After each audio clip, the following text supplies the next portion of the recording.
અવાજ આવે છે હવે? Okay done. બેટા એસી કરો. બધા એવું કહે છે કે હવાના લીધે પેલું રિફ્લેક્ટ થાય છે, આમ થઈ જાય છે ઝૂમ, એટલા માટે. સોફ્ટ વેક્સ સેકન્ડ નંબરનું જે ટાઈપ્સ છે આપણું વેક્સિંગનું. ફર્સ્ટ આપણે hard wax and hot wax જોયું. સેકન્ડ નંબરનું છે સોફ્ટ વેક્સ. એના ફીચર છે remove hair and upper layer of the skin. જ્યારે પણ તમે સુગર વેક્સિંગ કરો છો અથવા તો ક્રીમ વેક્સ કરો છો, તમારા હેરના અપર લેયરમાંથી જ નીકળશે, રૂટ્સમાંથી તમારા હેર રિમૂવ નથી થતા અને એ જે હેર છે 2-3 દિવસમાં તમને વિઝિબલ થઈ જાય છે. જ્યારે પણ કોઈ પણ ક્લાયન્ટે સુગર વેક્સિંગ અથવા તો ક્રીમ વેક્સ કર્યું છે તો 2 કે 3 દિવસની અંદર તમારા હેર વિઝિબલ થશે. એનું રીઝન છે કે સુગર વેક્સ તમારી સ્કિન પર સ્ટિક થઈને ઉપરથી હેરને બટકી નાખે છે, બ્રેક કરી નાખે છે. તો આ જે વેક્સિંગ છે સુગર વેક્સ, અત્યારે જનરલી સુગર વેક્સ અને ક્રીમ વેક્સ બધા બહુ જ ઓછું કરાવે છે. બધા લોકોને વેક્સિંગમાં પણ લાસ્ટિંગ જોઈતું હોય તો બેસ્ટ લાસ્ટિંગ માટેનું વેક્સિંગ હોય તો લિપોસોલેબલ વેક્સિંગ છે, જેની અંદર તમારું લાસ્ટિંગ સારું રહે છે. આરામથી 15-1 દિવસ સુધી હેરનો ગ્રો નથી થતો, બીકોઝ એ રૂટ્સની અંદરથી તમારા હેરને રિમૂવ કરે છે.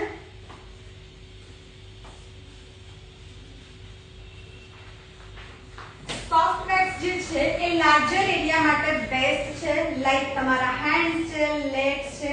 જ્યારે બી તમારે લાર્જર એરિયામાં વેક્સિંગ કરવું હોય તો તમે લિપો વેક્સિંગ કરશો અથવા તો સોફ્ટ વેક્સ કરશો, સુગર વેક્સ અથવા ક્રીમ વેક્સનો યુઝ કરશો. હાર્ડ વેક્સ છે એ નાના પાર્ટ્સ માટે છે, બિકિની છે, ફેસ પર વેક્સિંગ કરવું છે અથવા તો તમારું અંડર આર્મ્સ છે. જ્યારે સ્મોલ અમાઉન્ટમાં તમારે વેક્સિંગ કરવાનું હોય તો તમે હાર્ડ વેક્સનો યુઝ કરશો. તમારે લાર્જર એરિયામાં વેક્સિંગ કરવું છે તો તમે સોફ્ટ વેક્સનો યુઝ કરશો. સમજ પડી ગઈ?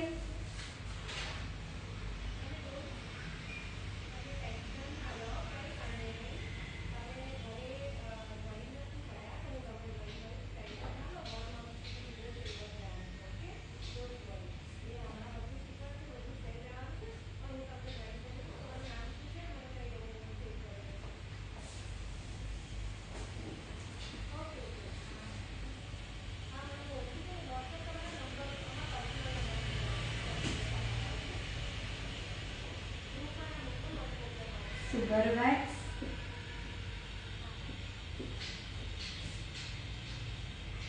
સુગર વેક્સની અંદર ઓલ નેચરલ ઇન્ગ્રેડિયન્ટ્સ હોય છે.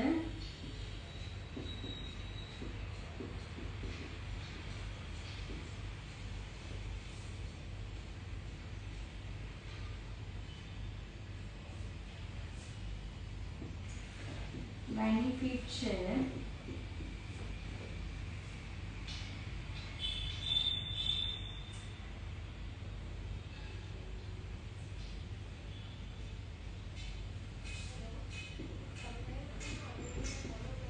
જ્યારે સ્કિનમાં કોઈને ઇરિટેશન થતું હોય, એલર્જી હોય,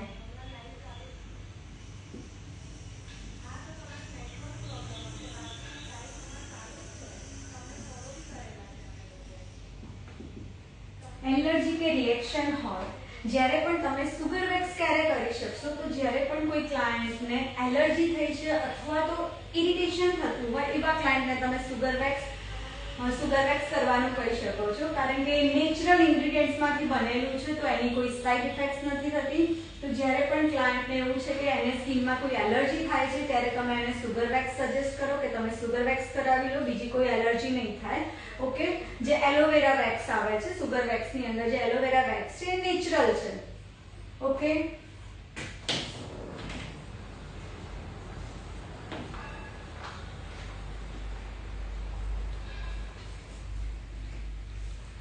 સ્કિન સેન્સિટિવ હોય અને લિપોસોલેબલ વેક્સથી પીલ થાય તો શું કરવાનું? સેન્સિટિવ સ્કિન હોય ને લિપોસોલેબલ વેક્સિંગથી તમારી સ્કિન પીલ થતી હોય તો તમે એના માટે યુઝ કરી શકો છો ગ્રીન એપલ, જે સ્પેશિયલી સેન્સિટિવ સ્કિન માટે છે. વ્હાઇટ ચોકલેટ જે વેક્સિંગ છે ઓલ ટાઈપ્સના વેક્સ માટે તમે યુઝ કરી શકો છો, ઓલ ટાઈપ્સની સ્કિન માટે તમે યુઝ કરી શકો છો. જ્યારે બી તમારે કોઈ પણ સ્કિનની અંદર વ્હાઇટ ચોકલેટ કરવું હોય તો બધામાં જશે. બટ એવું છે કે કોઈ ક્લાયન્ટને એલર્જી છે અથવા તો એ લોકોને લિપોસોલેબલ વેક્સિંગ કરવું છે તો તમે એમને ગ્રીન એપલ સજેસ્ટ કરી શકો, જે સ્પેશિયલી સેન્સિટિવ સ્કિન માટે હોય છે. ઓકે, ફેન ઓફ કરો. એસી બંધ જ છે ઓલરેડી, પણ એવું પ્રોબ્લેમ છે ને એટલા માટે એના લીધે એવું થાય છે. હવે મેમ આવી જાય છે તો એવું કંઈ થતું નથી.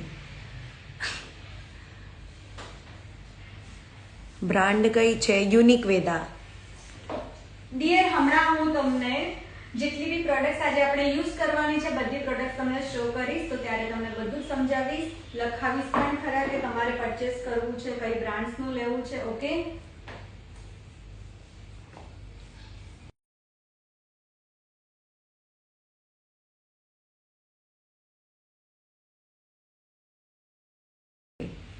ચોકલેટ વેક્સ,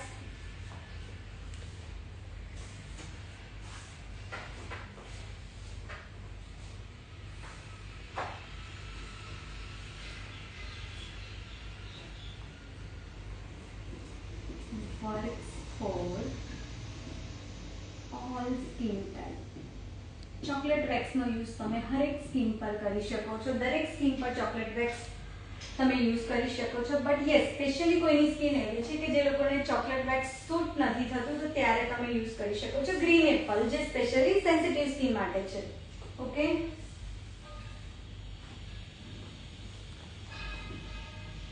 બેનિફિટ્સમાં જોઈએ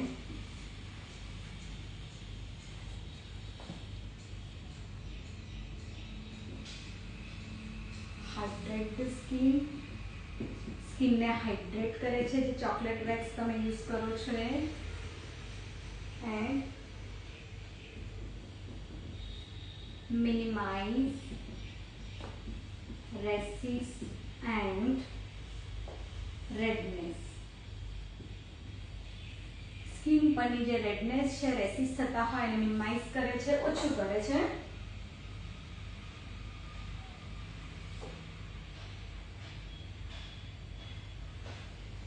જેના મેઇન ઇન્ગ્રેડિયન્ટ હોય છે almond oil,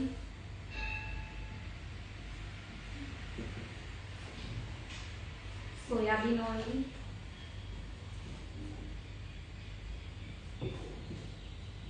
and cocoa, chocolate ફ્લેવરમાં આવે છે. ઓકે, ચોકલેટ વેક્સ છે જેની અંદર એનું દરેક સ્કિન પર તમે ચોકલેટ વેક્સનો યુઝ કરી શકો છો. કોઈ પણ સ્કિન છે તમે યુઝ કરી શકો છો. બટ કદાચ એવી કોઈ સ્કિન છે કે જે લોકોને ચોકલેટ વેક્સ સૂટ નથી થતું, અથવા તો એ લોકોની સ્કિન વધારે સેન્સિટિવ છે, ત્યારે તમે યુઝ કરી શકશો ગ્રીન એપલ. સેકન્ડ નંબરની ફ્લેવર છે green Apple and chocolate wax. બે ફ્લેવર આજે આપણે જોવાના છે. મોસ્ટલી 2 ફ્લેવરમાં જ વેક્સિંગ હોય છે. સેન્સિટિવ માટે એપલ હોય છે and chocolate wax all skin પર સૂટ થતું હોય છે. એના બેનિફિટ છે કે સ્કિનને હાઇડ્રેટ કરે છે અને તમારા સ્કિન પરના જે રેસિસ ને રેડનેસ છે એને મિનિમાઇઝ કરે છે. એનું મેઇન ઇન્ગ્રેડિયન્ટ છે almond oil, soybean oil and cocoa, જે તમારી ચોકલેટ વેક્સની અંદર એના મેઇન ઇન્ગ્રેડિયન્ટ્સમાં 3 ઇન્ગ્રેડિયન્ટ મેઇન હોય છે.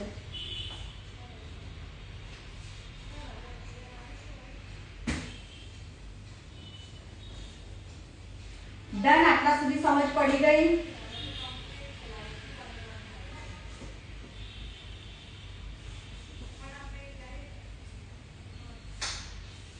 બેટા કેટલો ટાઈમ થયો જોજો, ચેક કરજો અંદર.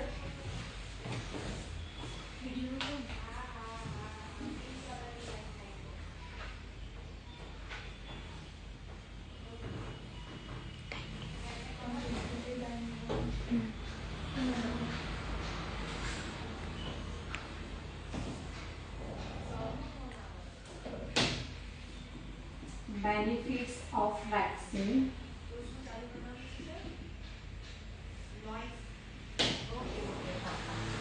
Benefits of vaccine.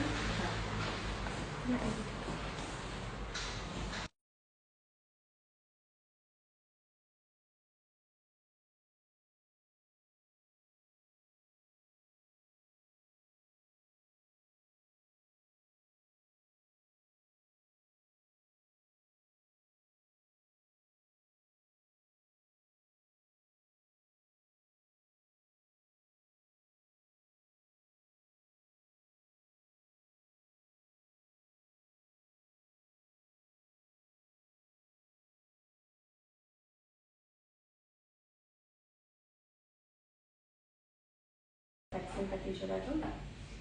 વેક્સિંગના બેનિફિટ્સ આપણે જોઈ લઈએ. બેનિફિટ છે વેક્સિંગ શેના માટે બેસ્ટ છે? બેસ્ટ છે hair removal, right. Second,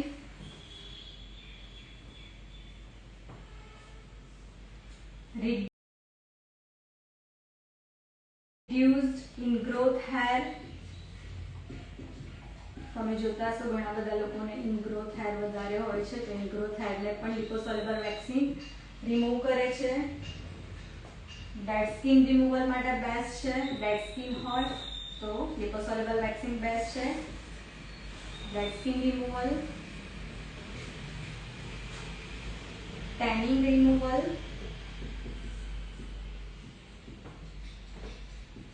and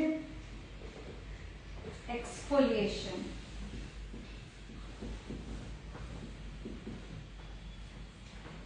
વેક્સિંગના benefit છે હેર રિમૂવલ માટે બેસ્ટ છે વેક્સિંગ. રિડ્યુસ ઇનગ્રોથ હેર, જે લોકોને ઇનગ્રોથ હેરનો પ્રોબ્લેમ હોય તો એના માટે લિપોસોલ્યુબલ વેક્સિંગ બેસ્ટ છે. ડેડ સ્કિનને રિમૂવ કરે છે, ટેનિંગ રિમૂવ થાય છે, એન્ડ એક્સફોલિએશન માટે બેસ્ટ છે. જ્યારે પણ લિપોસોલ્યુબલ વેક્સિંગ કરવાનું થાય તો ટેનિંગ માટે બેસ્ટ વેક્સ છે. રિડ્યુસ તમારા ઇનગ્રોથ હેરને રિડ્યુસ કરે છે. એક્સફોલિએશન માટે બેસ્ટ છે. ડેડ સ્કિન માટે બેસ્ટ વેક્સિંગ છે. તો જ્યારે પણ તમે વેક્સિંગ કરો ત્યારે લિપોસોલ્યુબલ વેક્સિંગ બેસ્ટ વેક્સિંગ છે. જ્યારે પણ તમારે હવે અત્યારે સુગર વેક્સિંગ એન્ડ ક્રીમ વેક્સિંગના ક્લાયન્ટ બહુ જ ઓછા થઈ ગયા છે. તમે જોતા અમારે પણ સલોનની અંદર સુગર વેક્સિંગ કે ક્રીમ વેક્સિંગ કરાવવાવાળા 20% ક્લાયન્ટ હશે કે જે લોકો ક્રીમ અને સુગર કરાવે છે. મોસ્ટલી બધા જ ક્લાયન્ટ કરાવે છે લિપો વેક્સિંગ, કારણ કે હેરનું લાસ્ટિંગ પણ વધારે છે. 15-20 દિવસ સુધી હેર ગ્રો નથી થતા. એન્ડ બીજો પ્લસ પોઈન્ટ એ છે કે તમને ટેનિંગ હોય તો રિમૂવ થઈ જાય છે, ડેડ સ્કિન રિમૂવ થઈ જાય છે. ઘણી વખત તમને એવો પ્રોબ્લેમ થશે. મારે હમણાં થોડા ટાઈમ પહેલા એક ક્લાયન્ટ હતું કે જે સ્વિમિંગ રેગ્યુલરલી સ્વિમિંગ કરતા હતા. એકાદ મંથથી એમનું સ્વિમિંગ કન્ટિન્યુ હતું. તો જો સ્વિમિંગ કર્યા પછી તમે લિપોસોલ્યુબલ વેક્સિંગ કરશો તો સ્કિનનું આખું લેયર નીકળી જશે, કારણ કે ડેડ સ્કિન તમારી વધારે થઈ ગઈ હોય, ટેનિંગ વાળી સ્કિન થઈ ગઈ હોય તો એકદમ ગભરાઈ ગયા. જ્યારે લિપો વેક્સિંગ મારો સ્ટાફ લિપો વેક્સિંગ કરતા હતા ત્યારે બધું જ ટેન છે નીકળી જાય છે, ફર્સ્ટ લેયર આખું રિમૂવ કરી દે છે. તો ગભરાવાની કોઈ જરૂર નથી. તમે ક્લાયન્ટને પૂછી શકો છો કે તમે સ્વિમિંગ કરો છો? સ્વિમિંગ કરે તો જેટલા મોટા અમાઉન્ટની અંદર તમારું જે સ્કિન છે રિમૂવ થતી હોય છે, બાકી કોઈ પ્રોબ્લેમ નથી આવતો.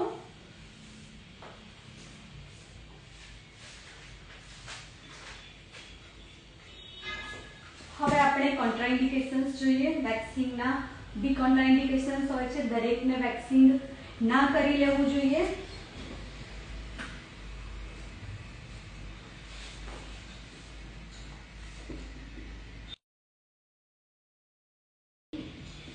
કોન્ટ્રાઇન્ડિકેશન ઓફ વેક્સિંગ. જ્યારે પણ તમે વેક્સિંગ કરો છો દરેકને ક્યારે વેક્સિંગ ન કરવું જોઈએ. ઓકે, વેક્સિંગ ક્યારે ન કરવું જોઈએ એના કોન્ટ્રાઇન્ડિકેશન શું છે?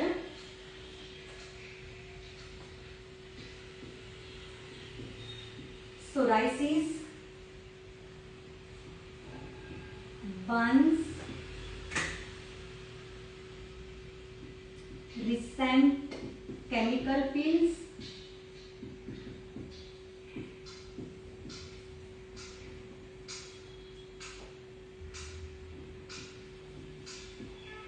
eczema,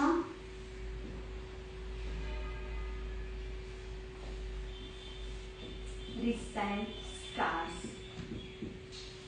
બેટા મને એક ફોન આપી દો. સોરાઇસિસ કોને કહેવાય એકવાર હું બતાવી દઉં. જ્યારે પણ સોરાઇસિસ એટલે કે જ્યારે હેન્ડ્સની અંદર અથવા તો બેકની અંદર તમને પાણી ભરાયેલા જ્યારે ફોડલા થઈ જાય છે અને આપણે સોરાઇસિસ કહીશું. બતાવું તમને સોરાઇસિસ કયા ટાઈપનું હોય.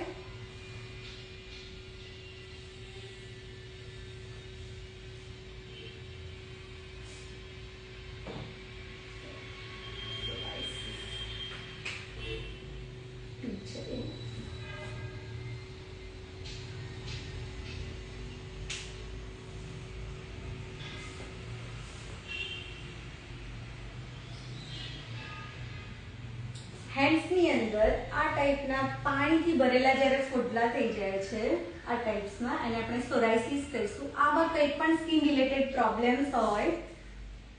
યસ, દેખાય છે? યસ. થોડું પાછા જાઓ. ઓકે. બસ બસ બસ અહીંયા આ બાજુ થોડું લાવ. બસ. યસ. સોરાયસિસ એટલે કે જ્યારે પણ તમને બેક સાઈડ હેન્ડ્સની ઉપર પાણી ભરેલા જ્યારે ફોડલા થાય છે એની અંદર પાણી હોય છે, આવી કોઈ સ્કિનનો કોઈ પ્રોબ્લેમ હોય ત્યારે તમે વેક્સિંગ અવોઇડ કરશો. બિલકુલ વેક્સિંગ નહીં કરો. Cream wax, sugar wax, લિપો waxing કોઈ પણ વેક્સિંગ નહીં જાય. સેકન્ડ છે બર્ન્સ. જ્યારે પણ ક્લાયન્ટને કંઈ બર્ન થયું છે, કોઈ પણ પાર્ટ્સમાં બર્નિંગ થયું છે સ્કિનના, જ્યારે વેક્સિંગ કરવાનું છે ત્યારે, તો એ પાર્ટ્સને તમે અવોઇડ કરો, નહીં તો સ્કિન પીલ થઈ જશે. રિસેન્ટમાં કોઈ કેમિકલ પીલ કરાવ્યું છે, ઘણા બધા લોકો પીલિંગ ફેસ પર કરાવતા હોય છે, રાઈટ. જ્યારે પણ ક્લાયન્ટે કોઈ ફેસ પર પીલિંગ કરાવ્યું છે તો ફેસ પર બી વેક્સિંગ તમે અવોઇડ કરશો. ક્લાયન્ટને તમે પ્રોપર કન્સલ્ટેશન કરો કે તમારે હમણાં કોઈ રિસેન્ટમાં ફેસ પર કોઈ પીલિંગ ટ્રીટમેન્ટ્સ નથી કરાવીને, અથવા તો એમની સ્કિન ટાઈપ શું છે એ બી તમે ચેક કરો ને પછી વેક્સિંગ કરો. ફેસ પર લિપો વેક્સિંગ બિલકુલ અવોઇડ કરો. જ્યારે પણ ફેસ પર વેક્સિંગ કરવાનું થાય તો તમે બ્રાઝિલિયન વેક્સ, બિન વેક્સનો યુઝ કરશો. ઓકે. એક્ઝીમા બતાવી દઉં તમને.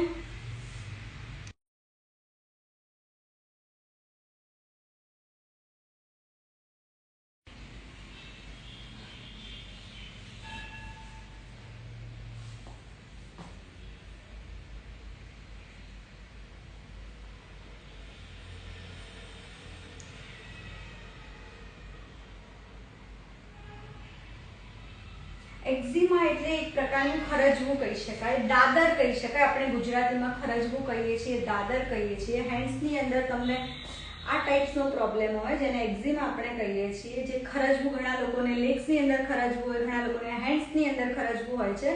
તો જ્યારે એક્ઝીમાનો પ્રોબ્લેમ હોય ત્યારે પણ તમે લોકો વેક્સિંગ નહીં કરો. કંઈ પ્રોબ્લેમ બેટા? Okay, done.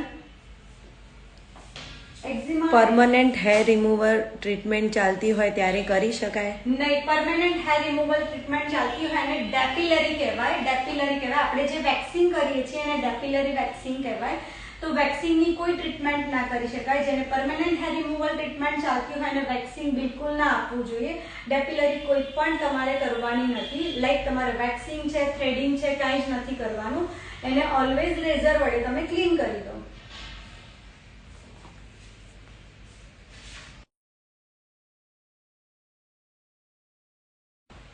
ગાઈસ 40 મિનિટ થઈ ગઈ છે તો લાઈવને આપણે સેવ કરી દઈએ એન્ડ પછી આપણે 5 મિનિટની અંદર ફરીને લાઈવ કન્ટિન્યુ કરીશું. વેક્સિંગ તમારે શું કેર કરવાની છે અથવા તો ક્લાયન્ટને તમારે શું સજેસ્ટ કરવું જોઈએ વેક્સિંગ કર્યા પછી? પોસ્ટ કેરમાં તમે ક્લાયન્ટને શું સજેસ્ટ કરી શકશો?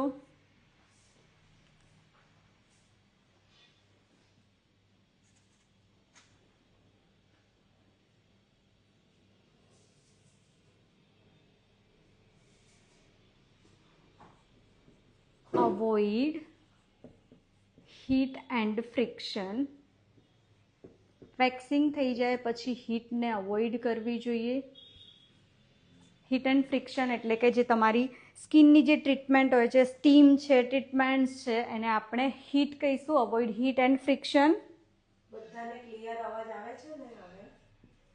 વિયર લૂઝ ક્લોથિંગ વેર કરવા જોઈએ. વેક્સિંગ થઈ જાય પછી ટાઈટ ક્લોથ તમે પહેરશો તો તમને ઇરિટેશન થશે, ઇચિંગ થશે, રેડનેસ આવી જશે. તો લૂઝ ક્લોથ વેર કરો.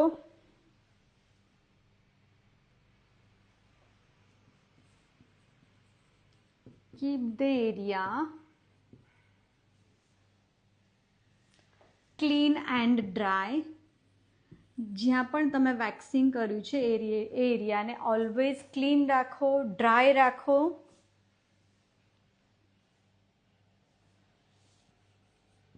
Avoid touching. વધારે ટચિંગ ના કરો વેક્સિંગવાળા પાર્ટ પર.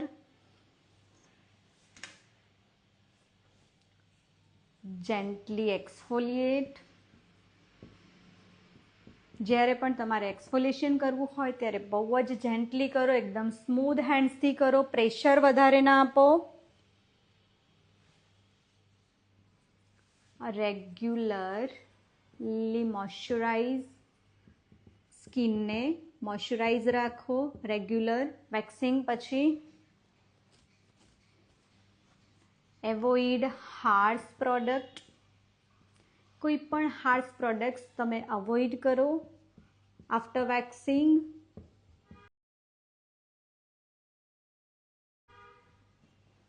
And sun protection, always waxing પછી સન પ્રોટેક્શન બહુ જ જરૂરી છે, બિકોઝ ઇઝીલી ટેન આવી જાય છે. જ્યારે પણ વેક્સિંગ કરો ત્યારે ક્લાયન્ટને આફ્ટર કેરમાં, પોસ્ટ કેરની અંદર તમે આને શું સજેસ્ટ કરી શકો છો એ તમે ક્લાયન્ટને ઓલવેઝ કહો કે પોસ્ટ કેરમાં આફ્ટર વેક્સિંગ પછી ક્લાયન્ટે શું ધ્યાન રાખવાનું છે. જ્યાં અવોઇડ હીટ એન્ડ ફ્રિક્શન, કોઈ પણ તમારે સ્ટીમ કે બધી વસ્તુને અવોઇડ કરવાની છે. લૂઝ ક્લોથિંગ વેર કરો. Keep the area clean and dry, always waxing પછી તમારો એરિયા ક્લીન હોવો જોઈએ, ડ્રાય હોવો જોઈએ. અવોઇડ ટચિંગ, વધારે પડતું ટચ ના કરો બિકોઝ સેન્સેશન આવી જાય છે, રેડનેસ થઈ જાય છે. જેન્ટલી એક્સફોલિએશન કરો. જ્યારે પણ તમારે એક્સફોલિએશન કરવું હોય ત્યારે તમારા હેન્ડ્સની મૂવમેન્ટ સ્લો રહેશે. રેગ્યુલર તમારે સ્કિનને મોઇશ્ચરાઇઝ કરવાની છે. અવોઇડ હાર્શ પ્રોડક્ટ, કોઈ પણ વેક્સિંગ પછી તરત જ કોઈ હાર્શ પ્રોડક્ટ જે હોય એ પ્રોડક્ટ્સને તમારે યુઝ નથી કરવાની. And sun protection compulsory use કરો. જ્યારે પણ તમે, ઘણા બધા ક્લાયન્ટ આફ્ટર વેક્સિંગ સ્વિમિંગ કરતા હોય છે, તો આફ્ટર વેક્સિંગ સ્વિમિંગ કરશો તો ઇઝીલી તમારી સ્કિન ટેન થઈ જશે. ત્યારે તમે શું કરશો, તો ક્લાયન્ટને સજેસ્ટ કરશો કે આફ્ટર વેક્સિંગ તમારે પબ્લિક સ્વિમિંગ પુલ યુઝ કરવાનો થાય તો ઓલવેઝ તમે સન પ્રોટેક્શનનો યુઝ કરો, સન પ્રોટેક્ટર યુઝ કરો કે જેથી કરીને તમારી સ્કિન ઇઝી ટેન નહીં થાય. ઓકે, સમજ પડી ગઈ? લખાઈ ગયું છે આટલું? કોઈને 2 દિવસ પછી ખુજલી આવે ને ફોલી થાય છે તો હોમ કેરમાં શું સજેસ્ટ કરાય? ઓકે, ઘણા બધા લોકોને એવો પ્રોબ્લેમ થાય છે કે આફ્ટર વેક્સિંગ પછી તરત જ આ પાર્ટ્સ પર તમે જોશો તો વધારે ફોડલીઓ થઈ જતી હોય છે, રાઈટ? એ ડિપેન્ડ છે કે તમારા હેન્ડ્સનું પ્રેશર કેટલું છે. તમારા જે હેન્ડ્સના ફોલિકલ છે એક્ટિવ થઈ જાય છે, એના કારણે તમને અહીંયા ફોડલી જેવું થાય છે, રાઈટ? આજે હું તમને જે પ્રેક્ટિકલ બતાવવાની છું તો તમારા હેન્ડ્સનું પ્રેશર, કેટલા લાઇટ હેન્ડ્સથી તમારે વેક્સિંગ કરવાનું છે. મેઇન પોઈન્ટ એ છે કે તમારું હેન્ડ્સનું પ્રેશર કેવું હોવું જોઈએ. ઘણા બધા લોકોને આફ્ટર વેક્સિંગ હેન્ડ્સ પર તમે જોશો તો મોસ્કીટો બાઇટ હોય એ ટાઈપનું તમે જોશો, ફૂડલા જેવું થઈ જશે. બટ એ પણ તમે શું કરશો એને, અથવા તો તમે જ્યારે વેક્સિંગ કરો છો તો આફ્ટર વેક્સિંગ ક્લાયન્ટને સજેસ્ટ કરો કે જ્યારે આવો પ્રોબ્લેમ થાય ત્યારે તમે શું કરી શકો છો કે હેન્ડમાં પોલિશિંગ કરાવી લો અથવા તો મેનિક્યોર પેડિક્યોર કરાવી લો. જ્યારે પણ વેક્સિંગ પછી તરત જ મેનિક્યોર પેડિક્યોર અથવા તો હેન્ડ પોલિશનું મસાજ આવશે એટલે તરત જ એ વસ્તુ એકાદ કલાકની અંદર નોર્મલ થઈ જશે. સમજ પડી? અને પ્રી કેરમાં શું કરવાનું? હા, બતાવી દઉં છું તમને બધી જ પ્રોડક્ટ હું શો કરું છું. આપણે જોઈ લઈએ હવે પ્રોડક્ટ્સ. લિપો મીન્સ સુગર ને ક્રીમ વેક્સ ને. લિપો મીન્સ સુગર અને ક્રીમ વેક્સ નહીં ડિયર, તમે પહેલાની વિડીયો કદાચ જોઈ નહીં હોય. લિપો વેક્સિંગ એટલે લિપો વેક્સ અલગ છે અને ક્રીમ વેક્સ અલગ છે, સુગર વેક્સ અલગ છે. દેખાય છે પ્રોપર? ઓકે. ક્રીમ વેક્સિંગ એટલે, એક જ મિનિટ આ લઈ લેશો, મારે હવે જરૂર નથી. 1 સેકન્ડ, તો હું બેક સાઈડ જતી રહું. યસ, મારે આવું થાય છે ફોલ્લીનો પ્રોબ્લેમ. યસ, જ્યારે પણ ફોડલીનો પ્રોબ્લેમ થાય ક્લાયન્ટને તમે સજેસ્ટ કરી શકો છો હેન્ડ પોલિશિંગ અથવા તો મેનિક્યોર પેડિક્યોર. ઘણા બધા લોકોને વેક્સિંગ પછી હેન્ડની અંદર મોસ્કીટો બાઇટ જેવા બમ્પ આવી જાય છે. આવું થાય તો તરત તમે એને હેન્ડ પોલિશ સજેસ્ટ કરો. તમારું સેકન્ડ ઓપ્શન છે, ત્યાં તમારી ઇન્કમ પણ વધી જશે, ક્લાયન્ટને કંઈક નવું પણ લાગશે. અથવા તો તમે મેનિક્યોર પેડિક્યોર કરાવી લો, ક્લાયન્ટને સજેસ્ટ કરી શકો છો. ફેશિયલ કર્યા પહેલા ફેસ વેક્સ કરવું? ફેશિયલ કર્યા પહેલાં ફેસ વેક્સ કરી શકાય છે, કારણ કે ફેશિયલ પછી તરત ફેસ વેક્સ નહીં થાય બિકોઝ ક્રીમ વડે મસાજ કર્યું હશે તો તમારી જે સ્કિન છે એકદમ સોફ્ટ થઈ ગઈ હશે. તો જ્યારે પણ તમારે ફેસ વેક્સ કરવાનું થાય તો પહેલાં ફેશિયલ પહેલાં તમે ફેસ પર વેક્સિંગ કરશો.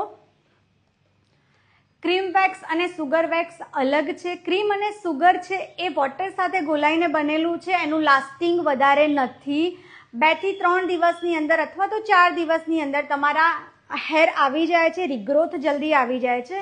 લિપોસોલેબલ વેક્સિંગ છે આટલી ક્વોન્ટિટીમાં જ મળે છે, ક્યારે એ મોટી ક્વોન્ટિટીમાં વેક્સિંગ મળતું નથી.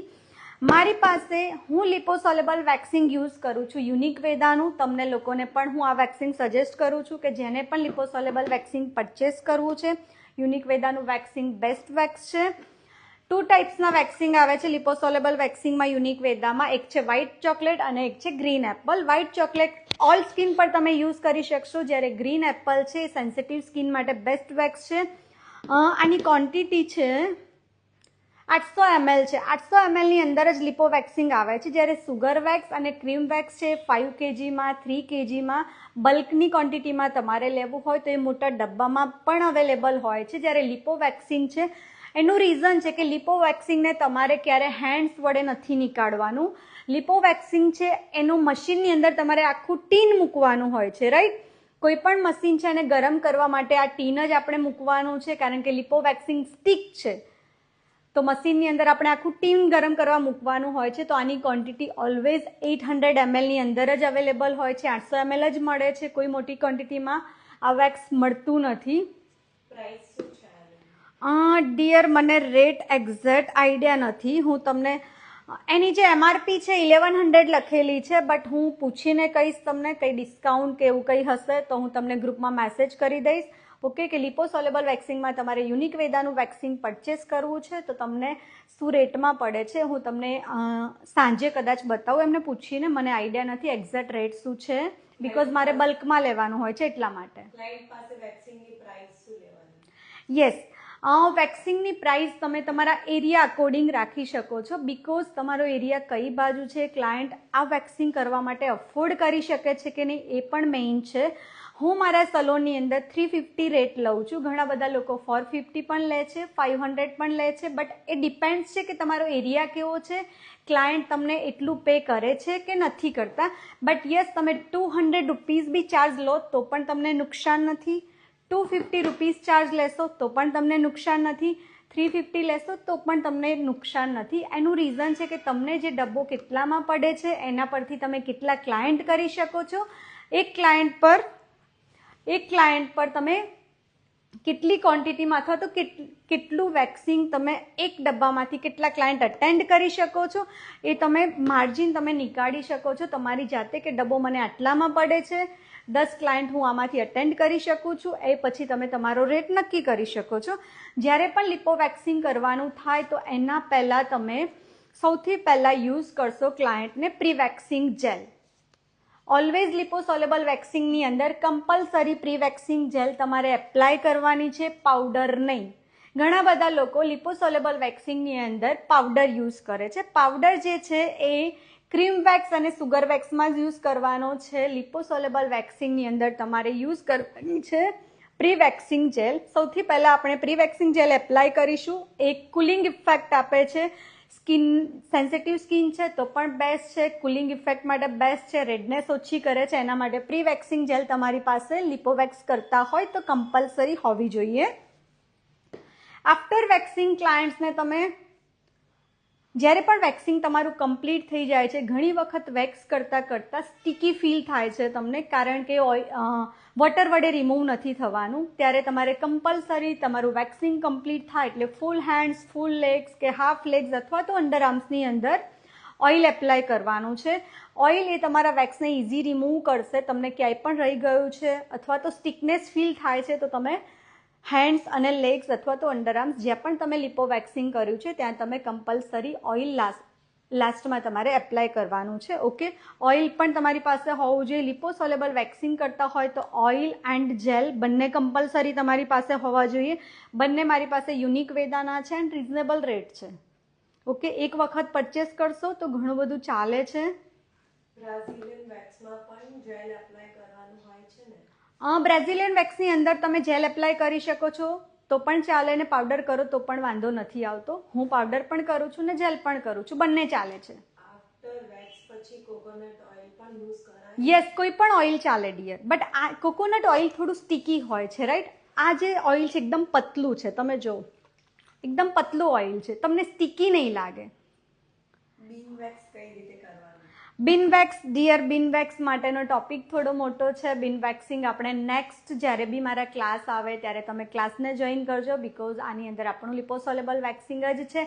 હવે મને તમે લોકો એવું કહો કે જે લોકોને લિપોસોલેબલ વેક્સિંગનું પ્રેક્ટિકલ જોવું છે, સાથે સાથે મારી તરફથી કોમ્પ્લિમેન્ટરી છે, જો તમને ઇન્ટરેસ્ટ હોય તો આપણે રોલ ઓન વેક્સ એક સાઈડના હેન્ડમાં હું તમને રોલ ઓન બતાવું કે ફૂલ હેન્ડ્સની અંદર લિપો જ બતાવું. પ્લીઝ કમેન્ટ કરીને બતાવો તો મને આઈડિયા આવે. તમારે રોલ ઓન વેક્સ એક સાઈડ જોવું છે ને એક સાઈડ લિપો જોવું છે તો પણ મને કોઈ પ્રોબ્લેમ નથી. રોલ ઓન વેક્સિંગ મારા તરફથી કોમ્પ્લિમેન્ટરી છે. તમને ઇન્ટરેસ્ટ હોય તો આપણે રોલ ઓન પણ જોઈએ, કેમ કે તમારા સલોનની અંદર તમે કંઈક નવું રાખો જેથી કરીને ક્લાયન્ટને પણ ઇન્ટરેસ્ટ આવે. રોલ ઓન વેક્સિંગ હાઇજીન માટે બેસ્ટ છે, તમને આઈડિયા જ હશે. રોલ ઓન વેક્સિંગનો ચાર્જ તમે લિપોસોલેબલ વેક્સિંગ કરતાં 100 યા 150 રૂપીસ પ્લસ લઈ શકો છો, બિકોઝ રોલ ઓન વેક્સ માટે આવી રીતની કાર્ટેજ હોય છે, રાઈટ. એની અંદર આપણે કોઈ વેક્સ સ્ટ્રીપ્સનો યુઝ નથી કરવાનો. મશીનની અંદર આ કાર્ટેજ મૂકવાની હોય છે ને કાર્ટેજ થોડી કોસ્ટલી પડે છે, એટલા માટે વેક્સિંગનો રેટ પણ લિપો કરતાં થોડો વધારે હોય છે. મશીનની અંદર આપણે કાર્ટેજને મૂકી દઈશું. કાર્ટેજને ગરમ થવાનો ટાઈમ લાગે છે 20 to 25 મિનિટ્સ. તમને ખબર છે કે ક્લાયન્ટની કોઈ અપોઇન્ટમેન્ટ્સ છે, ક્લાયન્ટને આવવું છે વેક્સિંગ માટે, એને રોલ ઓન વેક્સિંગ કરવું છે, તો 20 મિનિટ પહેલાં આપણે એને ગરમ થવા મૂકવું પડશે, કેમ કે આખી કાર્ટેજ ગરમ થશે. પછી ઇઝી તમે સ્પ્રેડ કરી શકશો. વેક્સ હીટર આના માટે કયું યુઝ કરવું? Dear, wax હીટરની